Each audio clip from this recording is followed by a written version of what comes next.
using Smart Vac chamber vacuum. Now let's vacuum seal a piece of salmon with the Smart Vac function. Put in the chamber, fasten the bag with the clip and pull the bag flat. Close the lid firmly. Press the Smart Vac button, then hit the Start button. The process is complete when you hear 3 beeps. Press the side button and you can open the lid to get the vacuum-sealed salmon.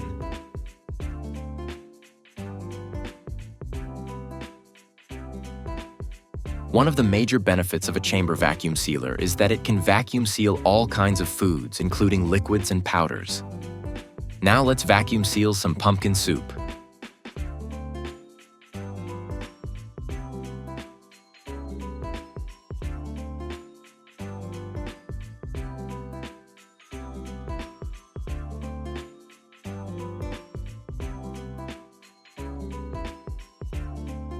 Select Smart Vac and press the Start button.